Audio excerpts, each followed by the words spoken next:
All right, सो इसको कभी भी ऐसा मिनिमाइज करके रखने का, पूरा फुल स्क्रीन नहीं करना इसको ऐसा, ठीक है। ऑल राइट, चलिए we will come back to our discussion, ठीक है। वो टाइमलाइन है आपकी बुक में भी दी है। और क्या क्या जीएसटी से संबंधित पता चला? जीएसटी काउंसिल तो अच्छे से देख लिया आपने। कौन है जीएसटी काउंसिल का चेयरपर्सन, कौन रहता है? द यूनियन फाइनेंस मिनिस्टर, जो कि अभी है निर्मला सीतारमन, ठीक है। और हाँ, it will help us to eliminate the black economy, the parallel economy, ठीक है। क्योंकि अभी बहुत सारे जो सेक्टर्स थे जो जीएसटी में नहीं थे वो भी अब जीएसटी में आ रहे हैं। यस, कोऑपरेटिव फेडरलिज्म, जो लास्ट में हम लोग ने वर्ड देखा, बिकॉज हमारा इंडिया जो है it is governed by state as well as centre, तो उनका आपस में कोऑपरेशन बहुत जरूरी है। पहले क्या होता था, जीएसटी आने के पहले ये स्टेट्स के बीच में टैक्स वॉर्स चलते थे अलग अलग टाइप के। कोई स्टेट बोलता था कि तुम वो स्टेट से खरीदोगे तो उस पर हम लोग परचेज टैक्स लगा देंगे, तुम वो स्टेट को बेचोगे तो उस पर हम लोग सेल्स टैक्स लगा देंगे। तो सेम ट्रांजेक्शन पे एक दूसरा स्टेट परचेज टैक्स लगा रहे, सेलर वाला स्टेट सेल्स टैक्स लगा रहे। There was no linkage as such, credit तो अलाउड रहता ही नहीं था। आप दूसरे स्टेट से जो गुड्स खरीदते थे उसमें पहले सीएसटी लगता था, called as central sales tax. Central sales tax was a non vatable tax. Non vatable का मतलब होता है उसका क्रेडिट मिलता नहीं था। तो again there was an issue. अगर एक महाराष्ट्र का कोई मैन्युफैक्चरर है तो वो दिल्ली से गुड्स खरीदने में वो कतराता था, क्योंकि उसको दिल्ली से खरीदे हुए गुड्स का क्रेडिट नहीं मिलता था, फायदा नहीं मिलता था। वेरएज वो अगर महाराष्ट्र के महाराष्ट्र में खरीदेगा तो उसको वैट का क्रेडिट मिलता था। So this was not promoting the one national market, isn't it? क्योंकि टैक्स की कंसिडरेशन के कारण कहीं और का प्रोडक्ट बेटर भी है बट वह आपके लिए कॉस्टलियर बन जाता था just because of taxes. And tax का सिस्टम भी पूरे इंडिया में सेम नहीं था, यूनिफॉर्मिटी नहीं थी। आप लोग ने एक वर्ड देखा होगा, it increases uniformity in the taxation practices. अब पूरे इंडिया में वो गुड्स या वो सर्विसेज का अगर सप्लाई होता है तो सेम रेट लगेगा। It will not make a difference whether आप within the state of Maharashtra कर रहे हो या आप महाराष्ट्र से गुजरात में सप्लाई कर रहे हो या गुजरात से अंडमान एंड निकोबार सप्लाई कर रहे हो, रेट सेम लगेगा। उसका जो कलेक्शन है वो कैसे होगा वो हम लोग देखेंगे कि सेंटर को कैसे आधा रेवेन्यू मिलता है और कौन से स्टेट को रिमेनिंग रेवेन्यू मिलता है, वो सब हम लोग देखेंगे। लेकिन जीएसटी आने के कारण फायदे तो बहुत सारे हुए हैं, no doubt. I was just scrolling through the GST website, तो इसमें कुछ 7 years के ये स्टेटिस्टिक्स है यहाँ पर इन लोग ने दिए हैं। देखिए जीएसटी में जो रजिस्ट्रेशंस हुए हैं, न्यू रजिस्ट्रेशंस, ऑलमोस्ट हर महीने में, ये पिछले लास्ट के 2 साल के थे, इतने सारे रजिस्ट्रेशंस हुए हैं। These are registrations. अच्छा, ये फ्रेश रजिस्ट्रेशंस नहीं है, ये एक्टिव रजिस्ट्रेशंस हैं। These are the active registrations. हर बार इतने रजिस्ट्रेशन नहीं होंगे, हर महीने में 1,40,00,000 लोग कहां से आएंगे, लेकिन these are the active number of registrations. तो ये बहुत इंटरेस्टिंग कुछ स्टैटिस्टिक्स हैं। कैंसलेशन ऑफ रजिस्ट्रेशन, या आपको स्टेट वाइज दे दिया कौन से स्टेट में कितने रजिस्ट्रेशंस थे। तो just for knowledge purposes I will be sharing this file with you. इसमें आपको बहुत सारी चीजें मिल जाएगी। पेमेंट ऑफ जीएसटी है ना, जीएसटी का कौन से ईयर में कितना पेमेंट हुआ, यू कैन सी। बीच में लॉकडाउन के कारण थोड़ा सा इकोनॉमी स्लो डाउन हुई थी, उसके बाद में वापस से बढ़ रहा है। एंड अभी इस पिछले महीने हर बार उस महीने के जीएसटी का कलेक्शन का डेटा 1 तारीख को, अगले महीने की 1 तारीख को पब्लिश हो जाता है। सो अभी 1 जुलाई को पब्लिश हो गया है कि जून महीने में कितना कलेक्शन हुआ था। And it is increasing year on year, month two month. अगर आप देखोगे जून 24 को जून 25 से कंपेयर करोगे तो इंक्रीज दिखता है। So it is a trend which shows that to a great extent our economy is actually rising। हमारी इकोनॉमी ग्रो कर रही है, वैसे भी ग्रो कर रही है। आपको पता है हमारी जीडीपी बढ़ रही है, 6% प्लस कुछ हमारा जीडीपी का इंक्रीज का रेशियो है, लेकिन वो जीएसटी के फिगर्स में भी दिखता है। सो बिकॉज जीएसटी में मैक्सिमम लोग जो है, जो गुड्स या सर्विसेज का सप्लाई करते हैं, वो लोग कवर्ड है। कुछ लोग कवर्ड नहीं भी है, बहुत सारे लोग कवर्ड नहीं भी है। जैसे आप अगर ऑटो में बैठ के आते होंगे तो हो सकता है वो ऑटो चालक जीएसटी में कवर्ड नहीं है, लेकिन अगर आपने उबेर ऐप की मदद से ऑटो बुक किया तो फिर वो उबेर उनका जीएसटी पे कर देता है। आप अगर कोई स्टोर से कोई गुड्स सामान खरीद के लाते हो, दवाई खरीदते हो, स्टेशनरी आइटम खरीदते हो सकता है वो रजिस्टर्ड नहीं है अगर उनका टर्नओवर एक स्पेसिफाइड थ्रेशोल्ड से कम है तो, लेकिन हो सकता है रजिस्टर्ड भी है। बिकॉज जीएसटी में रजिस्ट्रेशन लेना आपके ही फायदे का सौदा होता है। It is for your own benefit that you take registration under GST. होता क्या है, आप रजिस्टर्ड हो तो ही आपको इनपुट टैक्स क्रेडिट मिलता है, समझ रहे हो क्या? सो ये फाइल मैं आप लोगों के साथ शेयर करूंगा। इसमें ई वे बिल, ई इनवॉइसिंग, इनके ऑनलाइन जो टेक्नोलॉजिकल बेस्ड किस तरीके से ट्रैकिंग कर रहे हैं। 65 पेजेस की पीडीएफ फाइल है जो कि जीएसटी से रिलेटेड कुछ स्टैटिस्टिक्स है, स्टैटिस्टिकल रिपोर्ट है जो आप लोग गो थ्रू कर सकते हो। जस्ट एक आइडिया लगेगा कि how important actually GST has become year after year as a percentage of our total revenue. ये बहुत महत्वपूर्ण एक कॉन्ट्रीब्यूटर बन चुका है। GST is there to stay. Income tax में अगले साल एक्सपेक्टेड है कि चेंजेस आ जाएंगे और नया इनकम टैक्स एक्ट लागू हो जाएगा। बट जीएसटी तो अभी 8 साल का ही छोटा बच्चा है। एंड छोटा बच्चा है, जैसे बच्चा एकदम पैदा होता है तब से लेकर के 10 साल का होता है तब तक उसमें बहुत चेंजेस आते हैं, वैसे ही जीएसटी में चेंजेस आ रहे हैं। फिर भी पिछले 1-2 साल में काफी हद तक के स्टेबलाइज हो चुका है जीएसटी। ऐसा बहुत चेंजेस नहीं आ रहे हर महीने, हर 6 दिन में जो पहले नोटिफिकेशंस आते थे। अर्ली डेज में जीएसटी के बहुत नोटिफिकेशंस आते थे, अब उतने नहीं आते हैं। इनफैक्ट जीएसटी काउंसिल की जो मीटिंग्स है, मैं जस्ट देख रहा था कि लास्ट मीटिंग कब हुई थी, तो लास्ट मीटिंग हुई थी दिसंबर 2024 में। उसके बाद 6 महीने से ज्यादा हो गए। अभी नेक्स्ट मीटिंग अब जुलाई में एक्सपेक्टेड है कि होने वाली है। अभी तक उसकी ऑफिशियल डेट अनाउंस नहीं हुई है। जीएसटी काउंसिल की मीटिंग का क्या महत्व होता है, क्योंकि उसके बाद वो अमेंडमेंट सजेस्ट करते हैं, वो बताते हैं कि ये वाले चेंजेस लाना चाहिए। जैसे कि अभी Priyanshi was telling rate rationalisation, 12% की रेट को हटाने का सोच रहे हैं, लेकिन 1 साल से चल रही है बात, उसको अभी तक उन लोग ने इफेक्टिव किया नहीं है, अभी से बात चल रही है। सो वो जीएसटी काउंसिल वाले जो रहते हैं वो गवर्नमेंट्स को रिकमेंड करते हैं, फिर गवर्नमेंट्स उसका चेंज का नोटिफिकेशन इशू करती है, उस हिसाब से चेंज होता है। So you will be required to tell me कि लास्ट जो जीएसटी काउंसिल की 55th मीटिंग हुई थी, आप लोग ऑनलाइन सर्च कर लेना बाद में, वो कौन सी डेट को हुई थी, उसमें कौन से मेजर डिसीजंस लिए गए थे। ओके, लास्ट मीटिंग 55th हुई थी। नेक्स्ट मीटिंग अभी हमारी क्लासेस के दौरान होने वाली है in this coming 2 weeks. Okay, अब उसमें जो चेंजेस आएंगे वो जनवरी में जिनके एग्जाम है उनको तो पक्का लागू नहीं होने वाले हैं, लेकिन जिनका मई में एग्जाम है उनके लिए उसमें से कई चेंजेस लागू हो सकते हैं। क्यों? क्योंकि आपका अभी अक्टूबर एंड तक के जो चेंजेस इफेक्टिव होते हैं वो आपके सिलेबस में लागू रहेंगे। तो you will have to track जिनका मई में एग्जाम है और जिनका जनवरी में भी एग्जाम है, आप लोगों को आगे के लिए रेडी नहीं रहना होगा, लेटेस्ट अपडेटेड चीजें पता रहना चाहिए हमको। तो it is always good to know from where to track, how to track, ये जो पूरा हमारे अमेंडमेंट्स का स्ट्रक्चर है ये सारा। अब हम लोग बेसिक बैकग्राउंड तो देख लिए जीएसटी का। आपकी किताब में पहले 2 पेजेस तो अबाउट इनडायरेक्ट टैक्सेस दिया होगा पहले चैप्टर में, और उसके बाद में difference between direct and indirect taxes दिया होगा। तो वो एक बार गो थ्रू कर लीजिए, बहुत कम चांस है कि उस पे एग्जाम में क्वेश्चन आ जाएगा। Indirect taxes is one, the burden of which can be shifted to the other person. Direct taxes is one, the burden of which cannot be shifted. अगर मैं इनकम कमाता हूं, वो इनकम पे मुझे टैक्स देना है, तो वो मैं आपसे रिकवर नहीं कर सकता हूं। लेकिन मैं आपको जो सर्विसेज दे रहा हूं उस पे जो मुझे टैक्स देना है तो वो मैं आपसे रिकवर कर सकता हूं, that is an indirect tax.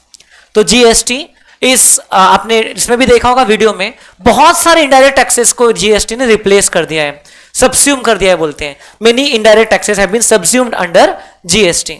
सो जो ऑनरेबल अरुण जेटली है, आपको याद होगा तो आपको पता होगा तो he was the honourable finance minister at the time when GST came into force.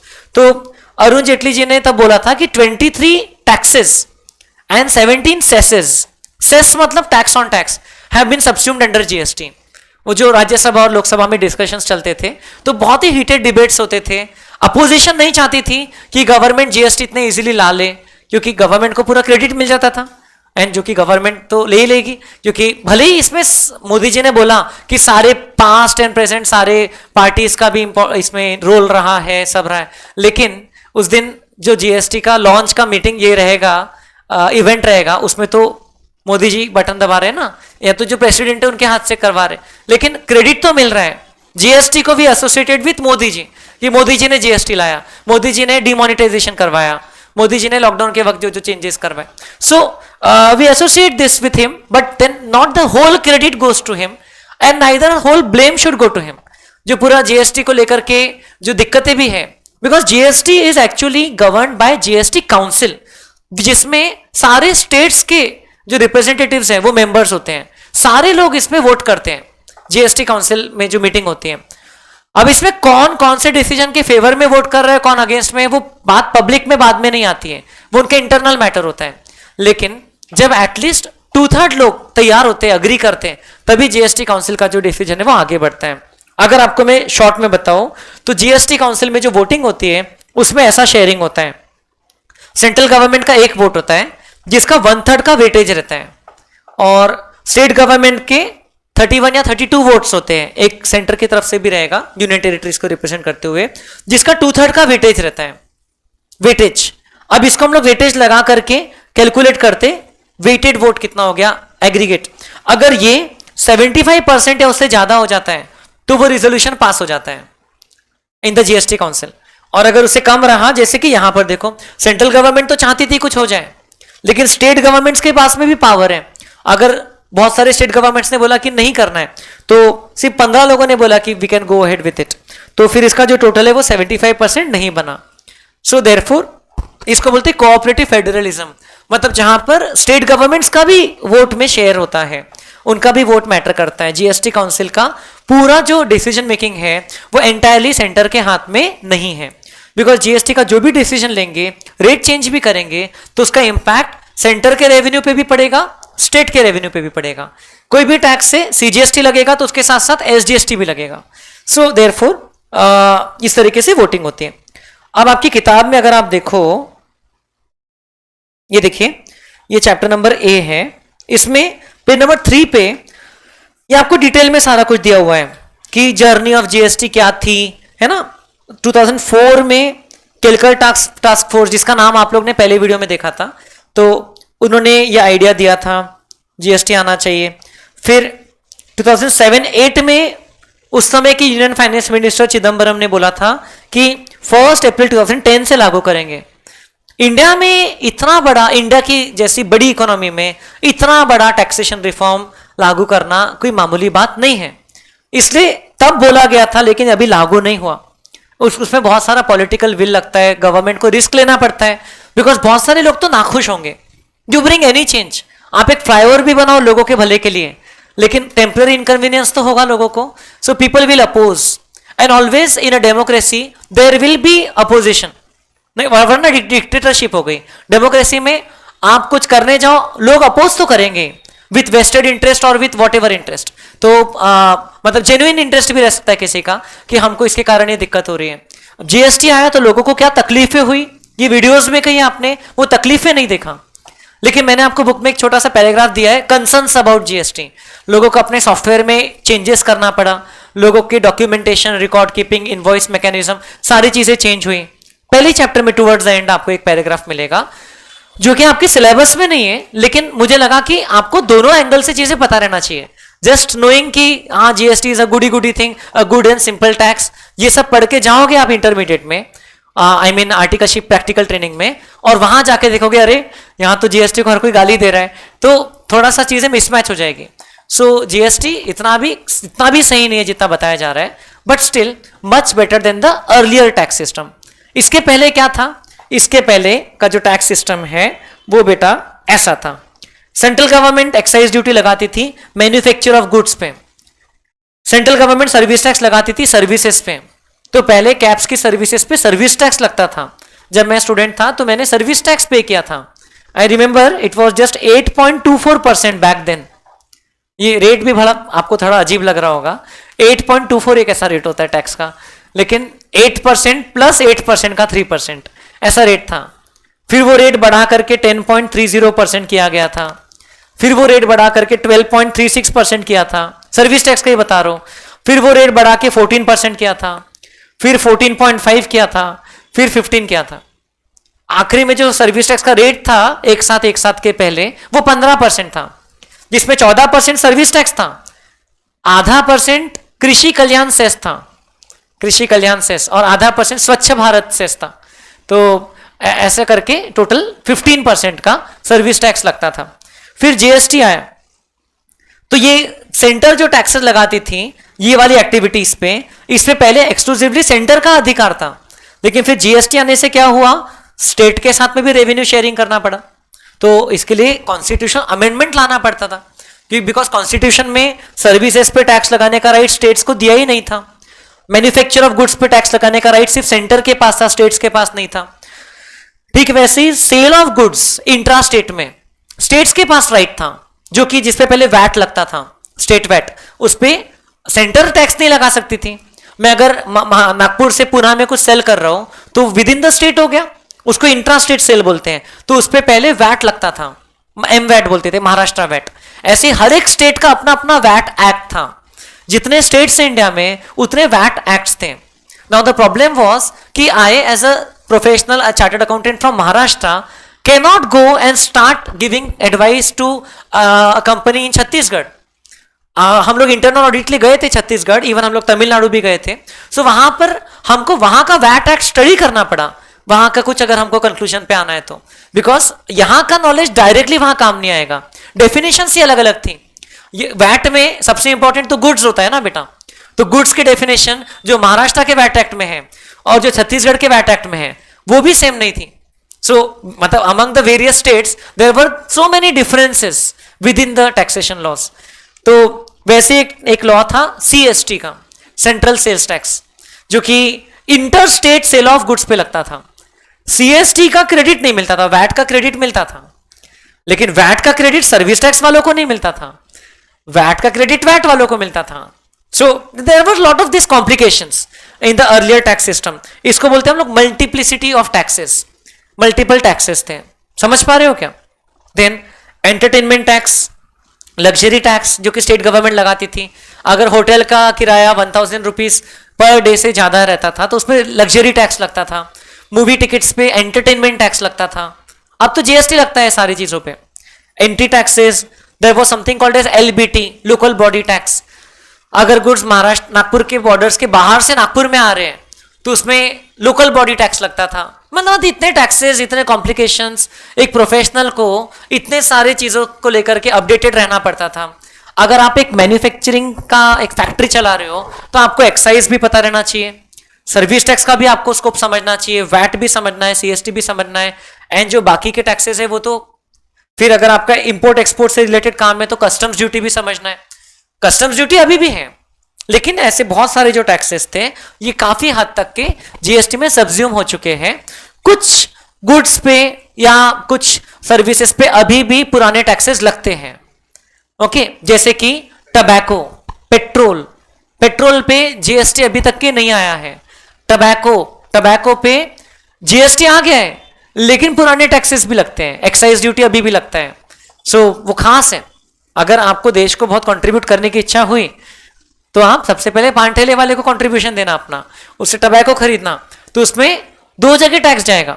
Excise duty के नाम से भी जाएगा सेंटर के पास में, और जीएसटी भी जाएगा सेंटर और स्टेट दोनों के पास। अच्छी बात है। सो इस तरीके से ये सारे टैक्सेस थे।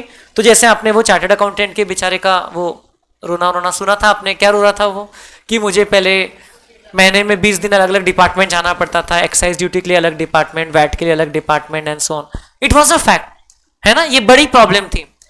सो जो प्रैक्टिसिंग सीएस थे वो भी स्पेशलाइजेशन करते थे कि लाइक भाई कोई सर्विस टैक्स में एक्सपर्ट है तो वो वैट वाले एरिया को ज्यादा हाथ नहीं लगाता था, क्योंकि वैट के department state government run department थी, टोटल टीम ही अलग, टोटल लॉज ही अलग। सर्विस टैक्स में जो गुड्स का डेफिनेशन था या सर्विस का डेफिनेशन था वैट एक्ट में अलग था। अच्छा, कुछ चीजों पे दोनों लगता था। सर्विस टैक्स वाले बोलते थे कि ये सर्विस है, जैसे कि आप रेस्टोरेंट, एसी रेस्टोरेंट में जाकर के आप खाना खाते हो, छोला भटूरा खाते हो एसी रेस्टोरेंट में, भूख लग गई होंगी अभी, तो सर्विस टैक्स वाले क्या बोलते थे, सर्विस है भाई, तुम एसी रेस्टोरेंट में बैठ के खा रहे हो। और वैट वाले क्या बोलते थे, गुड्स है, टैक्स भरो, तुम सामान खरीदे हो ना भाई, छोला भटूरा, तो गुड्स, तो दोनों टैक्स भरते थे। I have paid those taxes. एक ही बिल पे वैट भी लगता था, सर्विस टैक्स भी लगता था, और वो एज ए कंज्यूमर हमको क्या करना है, हम तो बस कष्ट से मरते थे। सो हमको दोनों टैक्सेस देना पड़ता था। दैट वाज द प्रॉब्लम, क्योंकि सेंटर और स्टेट का आपस में हम बोल सकते हैं कि कोई हार्मनी नहीं थी in the definitions. Then works contract करके एक चीज होती है जिसमें आप सामने वाले को बोलते हैं कि भाई सामान भी तुम लाओ, काम भी करके दो। जैसे हमको पेंटिंग करवाना है मान लो बिल्डिंग की, तो हमने उसको बोला कि आप पेंट भी लेकर आ जाइए, पेंट भी कर दीजिए। तो अब इसमें क्या होगा, दोनों चीजें हो गई ना, इसमें पेंट मतलब सामान हो गया, गुड्स हो गया, और पेंटिंग इज सर्विस। दोनों डिपार्टमेंट आ जाती थी, लाओ भाई टैक्स दो। I have my self done audit of software companies during that time, तो मैंने खुद उनके सॉफ्टवेयर प्रोडक्ट्स में देखा है, दोनों टैक्स लगाते थे। सर्विस टैक्स, क्योंकि सर्विस टैक्स वाले को डेफिनेशन के हिसाब से सॉफ्टवेयर किसी को दे रहे तो सर्विसेज में कवर्ड था, और वैट वालों के हिसाब से वो तो गुड्स है, वो तो पैकेज सॉफ्टवेयर है, वो तो गुड्स है भाई। तो दोनों टैक्सेस लगते हुए मैंने देखा है। समझ में आ रहा है क्या? So this was the thing under the earlier taxation system. Now इस सबको ठीक करने के लिए ही जीएसटी आया है। मतलब situation is not good now, but it was much worse earlier, ये बात है। Is there a potential for lot of improvement? Definitely. हो सकता है आज से 10 साल बाद चीजें और बेहतर रहे। There is always a big hope for 2035, 2040, जब तक कि आप पढ़ के एस्टेब्लिश होंगे प्रोफेशन में, तब वो लोग इसको चेंज कर देंगे, है ना। सो आप लोग तो सबसे बोल सकते हैं कि एक्सक्लूसिव बैच रहोगे, जो लोग अभी आए हैं ना पढ़ने। आप इनकम टैक्स एक्ट जो पढ़ोगे, ये शायद इसका लास्ट ईयर रहेगा, तो आप इतने मुश्किल से सेक्शन नंबर सब याद करोगे और एग्जाम पास कर लोगे। फिर फाइनल में आपकी दोनों ही बैचेस, फाइनल में मोस्टली अगर सब सही तरीके से टाइमलाइन से चला, आप लोग न्यू इनकम टैक्स एक्ट के बेसिस पे फाइनल का एग्जाम दोगे। सो या तो फिर एक ऑप्शन है आपके पास में, है ना, ऑप्शन तो रहता ही है ना। एक साल चिल कर लो, सीधा नया इनकम टैक्स एक्ट पढ़ सकते हो। अभी जीएसटी पढ़ते पढ़ते डिसीजन ले लेना, ठीक है। आपके एप्लीकेशन पे हम आपको बैच शिफ्ट कर देंगे, मैं नया इनकम टैक्स एक्ट भी पढ़ा दूंगा, डोंट वरी। अब ये क्या है? मंडे, वेडनेसडे नहीं, मैन्युफैक्चरर, होलसेलर, रिटेलर, कस्टमर, ठीक है। कस्टमर, क्योंकि देखो अभी उसके ऊपर कितना कष्ट होने वाला है। देखिए, मैन्युफैक्चरर मान लो, कहीं ना कहीं से तो हमको स्टार्ट करना है, इसलिए मैंने मैन्युफैक्चरर से कहानी को स्टार्ट किया। वैसे तो वो भी रॉ मटेरियल खरीदता होगा, है ना, लेकिन हम लोग मैन्युफैक्चरर से स्टार्ट करते हैं। मैन्युफैक्चरर से अमाउंट 1 लाख से 1 लाख रुपीज में होलसेलर को गुड्स बेच रहे हैं, तो 1 लाख रुपीज थोड़ी ना दे रहा है, 1 लाख रुपीज तो वो लेगा होलसेलर से। लेकिन हमारे टैक्स वाले बोलते हैं कि आपने ट्रांजैक्शन किया, हमको पता चला इस पे टैक्स भरी है, से इस पे tax rate for the simplicity of example 10% है, तो 1 लाख पे टैक्स लगेगा 10,000, कितना हो जाएगा 1,10,000, ठीक है। ये रेट हो जाएगा, ये टोटल अमाउंट जो होलसेलर मैन्युफैक्चरर को पे करने के लिए लायबल रहेगा, दैट विल बी 1,10,000। इसने गुड्स बेचा, फिर होलसेलर आगे रिटेलर को गुड्स बेचेगा, ये ऑब्वियसली प्रॉफिट जोड़ के बेचेगा। आप बताइए कितने में बेच रहे हैं? से 1.5 लाख में, 1,50,000 में बेच रहे हैं। फिर इस पे भी टैक्स लगेगा, क्योंकि ये भी सेल का ट्रांजैक्शन हुआ। कितना रेट से लगेगा? क्योंकि रेट तो 10% है, 15,000। तो अब रिटेलर को चार्ज किया, उसने कितना किया? 1,65,000। Just an example to understand the concept of ITC. Retailer आगे यही गुड्स कस्टमर को बेचता है, कितने में बेचता है? 2 लाख में। एक अलग फिगर ले लेते हैं ताकि आपको कैलकुलेशंस बाद में समझ में आए। से 1,80,000 में बेच रहा है, जिसमें वो 18,000 रुपए का टैक्स लगा रहा है, तो कस्टमर को वो गुड्स पड़ रहे कितने के? 1,98,000। सो जो कैश फ्लो हुआ 198 का, इसमें से कितना पैसा किसको मिला? ये 198 में से 180 तो रिटेलर रखेगा, 18,000 जो उसने टैक्स के नाम से कलेक्ट किया है वो खुद रखेगा कि गवर्नमेंट को देगा? गवर्नमेंट को देगा। सो ये गवर्नमेंट को गया, है ना, ये टैक्स है, ये भी जो टैक्स है ये गवर्नमेंट को गया, और ये भी जो टैक्स है ये गवर्नमेंट को। Do you agree? So government का रेवेन्यू तो बढ़िया जबरदस्त हो गया। हर स्टेज पर आप देखोगे, पहले स्टेज पर गवर्नमेंट को मिल गया 10,000, फिर मिल गया 15,000, फिर मिल गया 18,000। सो आपकी ये ट्रांजैक्शन में, जिसमें 3 लेवल्स थी, तीनों बार टैक्स लगा, government has ended up earning how much? 43,000। ये तो बहुत बढ़िया बात हो गई गवर्नमेंट के एंगल से। नाउ टेल मी, ये गुड्स का एक्चुअल में, गुड्स में वैल्यू एडिशन कितना हुआ था? 1 lakh, this the first value addition. फिर इसमें 110 को 150 किया, 110 में खरीदा था ना, 40,000 का और वैल्यू एडिशन हुआ था। 1 लाख प्लस 40, फिर 165 तो गवर्नमेंट, फिर और 15,000, मतलब एक्चुअल में तो 1,55,000 के गुड्स थे। देखो मैन्युफैक्चरर, होलसेलर, रिटेलर। मैन्युफैक्चरर को अल्टीमेटली बचेगा 1 लाख, होलसेलर को कितना बचेगा देखिए ध्यान से, होलसेलर 110 दे रहा है लेकिन उसको 165 मिल रहा है, नेट कितना बचेगा, होलसेलर को नेट कितना बचेगा 55, 165 मिल रहा है और 1,10,000 वो दे रहा है, तो उसके पास कितना पैसा बच रहा है 55,000। समझ रहे क्या?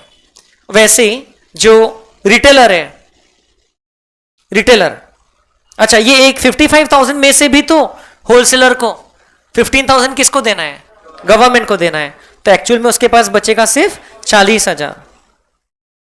जो रिटेलर है उसके पास कितना रहेगा, रिटेलर 198 मिला, उसमें से 18,000 गवर्नमेंट को दे दिया तो 180 मिला, उसमें से 165 इधर दे दिया 15,000।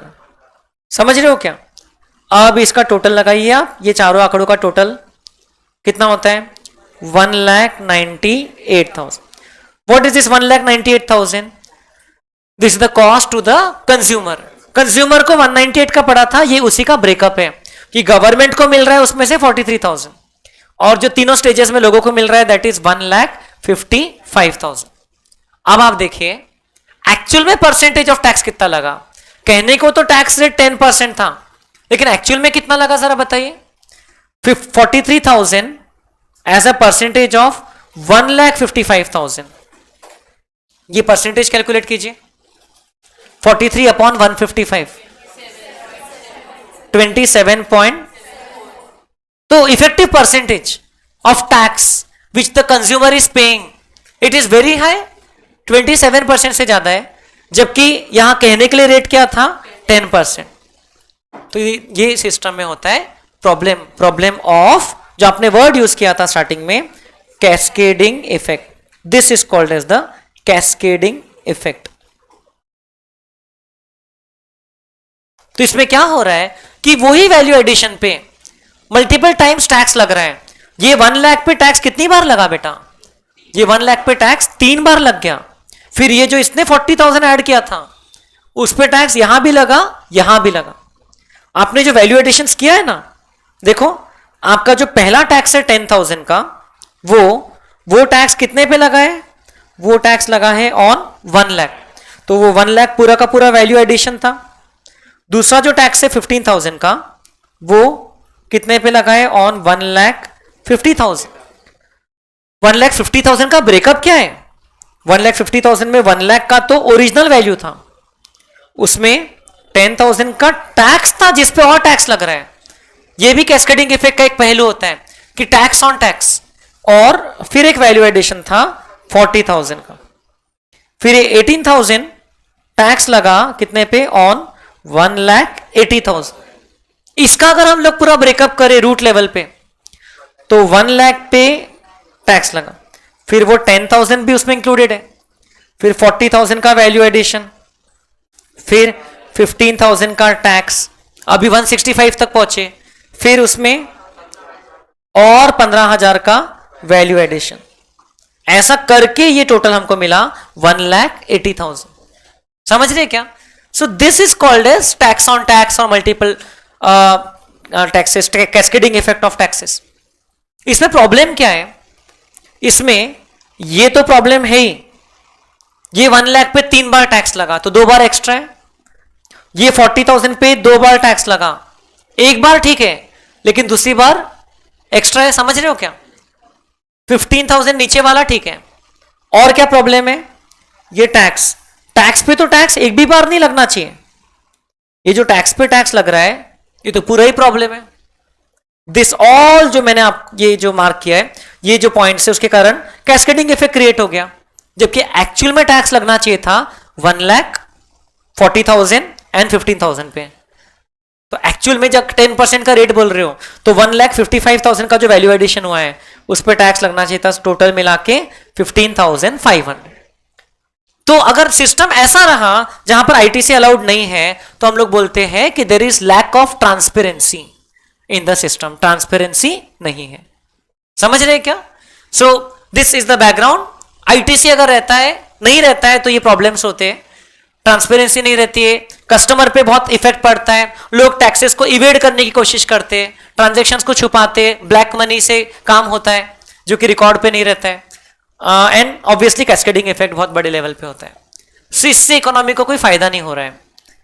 कस्टमर डायरेक्टली यहां जाके खरीदने की कोशिश करेगा तो जो चेन बनना चाहिए वो नहीं बनेगी, सप्लाई चेन में डिसरप्शन होता है। लेकिन इनपुट टैक्स क्रेडिट रहेगा तो उसका कॉन्सेप्ट क्या है और उसका बेनिफिट्स क्या है, ये हम लोग नेक्स्ट क्लास में देखेंगे। कुछ समझा आपको आज का? So I will be sending you this slides, you can write them down, and इसके बाद में एक पेज रखना खाली, कंपैरिजन हम लोग आईटीसी रहेगा तो क्या होता है वो रखेंगे। ठीक है, चलिए, थैंक यू।